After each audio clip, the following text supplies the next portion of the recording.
Episode 3. Babaeng aswang, sobrang ganda, pinag-aagawan ng mga lalaking aswang.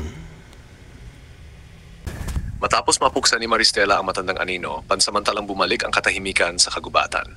Ang buwan ay muling nagbigay liwanag, ang mga ibon ay umaawit at ang mga punong kahoy ay tila sumasayaw sa ihip ng hangin. Ngunit sa kanyang dibdib, ramdam ni Maristela na may paparating pa. Ang pagbabalik ng tatlo. Isang gabi, habang naglalakad siya sa gilid ng ilog, lumitaw ang tatlong lalaking aswang, Gardo, Silvano at Romualdo. Hindi na sila nakadamit ng kasakiman gaya ng dati. Ang kanilang anyo ay payat, mahina at ang kanilang mga mata ay puno ng panghihinayang. Maristela, bulong ni Romualdo, nakaluhod sa kanyang harapan.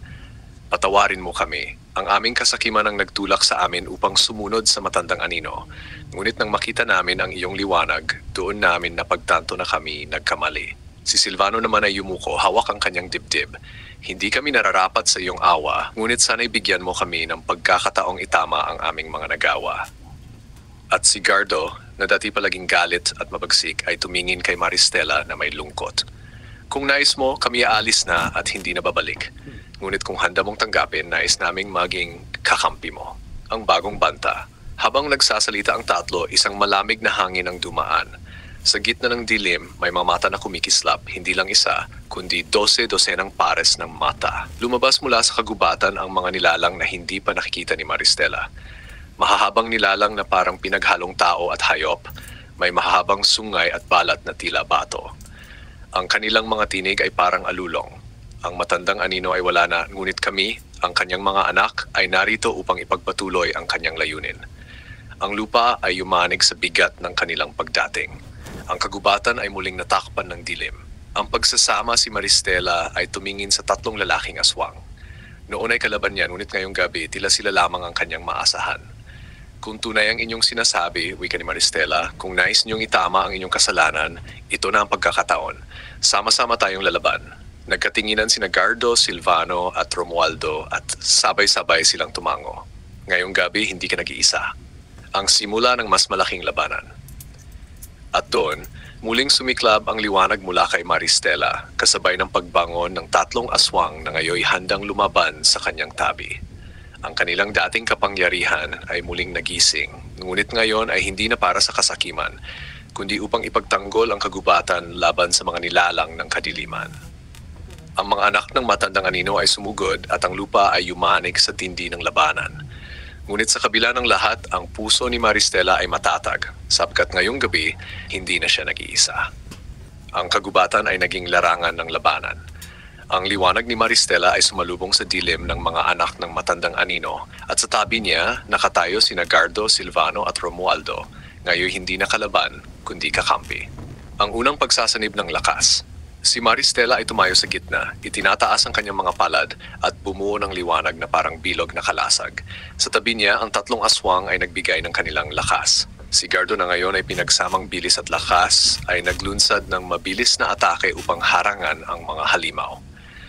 Si Silvano, na bihasa sa apoy at anino, ay lumilikha ng mga hadlang upang hindi makalapit ang mga kalaban. Si Romualdo, na may kakaibang kakayahan sa pangunawa ng galaw ng kalaban, ay nagbabantay sa bawat posibleng taktika ng mga anak ng matandang anino. Ang pagdating ng mga anak ng anino, mabilis at mabagsik ang kanilang paglusob. Ang bawat isa ay may kakayahang humadlang sa liwanag ni Maristela. May mga sungay na sumasabog, balat na parang bakal, at mga paa na kayang maghukay ng lupa upang lumitaw sa iba't ibang bahagi ng kagubatan. Ngunit sa unang pagkakataon, ramdam ng mga anak ng anino ang lakas ng pagsasanib. Hindi lamang isang nilalang ang kanilang hinaharap, kundi 4, isang dalisay na liwanag at 3 bagong puwersa na handang isakripisyo ang sarili upang ipagtanggol ang kagubatan. Ang estratehiya. Gamitin ang bilis at talino, sigaw ni Maristela. Harangin sila bago makarating sa akin, utos ni Gardo. Gamitin ang apoy at liwanag bilang parehong depensa at atake, dagdag ni Silvano. Subaybayan ang bawat galaw, huwag hayaang makalapit, sabi ni Romualdo. Nagumpisa ang labanan. Ang liwanag ni Maristela ay tumama sa ilan sa mga anak ng anino, ngunit may ilang hindi matalo sa simpleng liwanag. Dito pumasok ang tatlong aswang, nagpakita sila ng kakaibang taktika at pagsasanib, at bawat hampas ay nagdala ng pagkalito sa mga kalaban. ang unang tagumpay. Sa pamamagitan ng kanilang koordinasyon, isa-isa nilang napuksa ang ilang anak ng matandang anino, ngunit hindi lahat. Ang pinakamatinding nilalang, isang dambuhalang halimaw na may 6 na mata at 2 pares ng braso ay nanatiling matatag, tila hindi natitinag. Maristela, habang humihinga ng malalim, ay naisip ang susunod na hakbang. Ngayon ang panahon para sa pinakamalakas na pagsasanib ang liwanag, ang bilis, ang apoy at ang talino ay magiging isa. At sa sandaling iyon, naramdaman ng tatlong aswang at ni Maristela ang pinakamakapangyarihang enerhiya sa kanilang buhay. Isang enerhiya na hindi galing sa kadiliman o kasakiman, kundi sa pagkakaisa at tiwala sa isa't isa. Ang susunod na hakbang. Ang dambuhalang anak ng anino ay tumayo, handang sumugod, ngunit ramdam na niya ang kakaibang puwersa, isang lakas na higit pa sa anumang nakatagpo niya. Sa wakas, ang tunay na laban ay magsisimula, isang laban na magpapakita kung gaano kalakas ang liwanag kapag pinagsama sa tapang at pagkakaibigan.